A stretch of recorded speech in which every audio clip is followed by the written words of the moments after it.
Welcome back, everyone. A new report is challenging Chicago to do better by its black men, and it's already driving change. And here to tell us more about the Breaking the Change, Reclaiming Wealth, Power, and Dignity for Black Men is one of the co-authors, Dr. Clinton Boyd Jr. Dr. Boyd, it's a pleasure to have you here with us this morning. Thank you so much for being here. Thank you for having me. Yeah, absolutely. So I've heard you say that being a part of this research was something like ministry for you. Can you explain what that means? Oh yeah, for myself, as somebody who's a Chicago native, as somebody who became a father at the age of 15, this work really allows me to connect not only with the subject matter, but to also bring to bear some of my scholarly acumen to make sure that we're telling stories that accurately reflect the lived experiences of black men and fathers throughout the city of Chicago. Okay.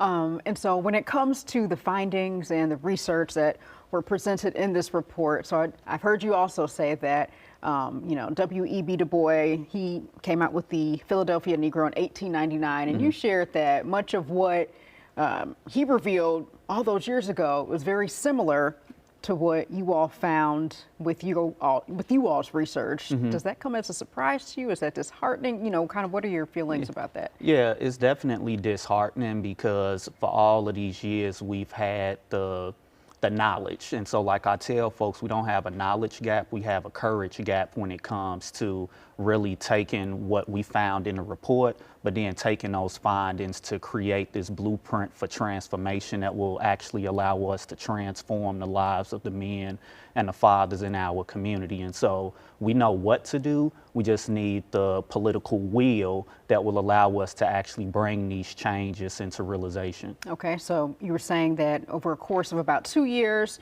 you talked to 172 black men on the south and west sides. What are some of the key findings that you found from the research that you want to uplift and share with people right now? Yeah, so to your point, we spoke to 172 black men across the city, many of whom were returning citizens, guys who oftentimes don't get a fair shake at life. And one of the biggest misconceptions that we feel a lot of people have about these men is that they're not trying, that they don't want to be actively involved fathers. But what we learned through our research suggested the complete opposite. They have a deep desire to be there for themselves and their children, but oftentimes the system is not designed or built in a way to allow their God-given greatness to really emerge and break through the surface. Okay, and so as we were talking about before commercial break, how do we take this research, all of this great information that you all have, curated over the years and actually bring that into action? So it's not just words on paper, but actually transforming lives throughout the city of Chicago. Yeah, so at the end of the report, we have a slew of recommendations that we advance, and we dub it the Blueprint for Transformation. It's about 8 pillars. Some of them deal with building wealth and not just wages, because we want the guys to actually have access to wealth that lasts and not wages that disappear. And so that could look like a comprehensive reparations program, guaranteed income, and then even thinking about baby bonds for their children. We also need to fund prevention and not punishment. So what does it mean to make targeted investments in those programs that have a dedicated track record of success? If it's early childhood programs, mental health programs, job training programs, and the like. And then the third piece is really investing in fathers. And so what does it mean to expand programs that serve fathers, uplift them, and recognize them as pillars to not only their families, but also the communities writ large?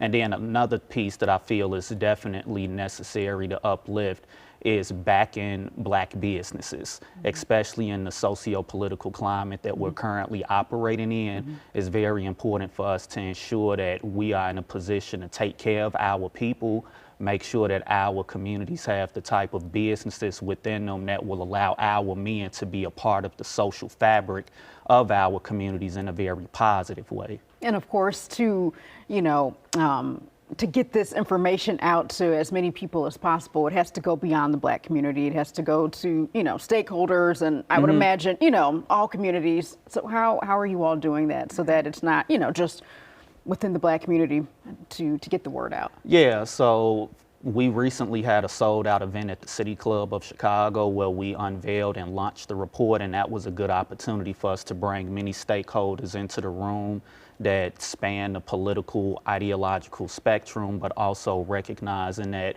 we have other stakeholders from community leaders, from the scholarly and research community, and then just everyday people who can be a part of this blueprint for transformation.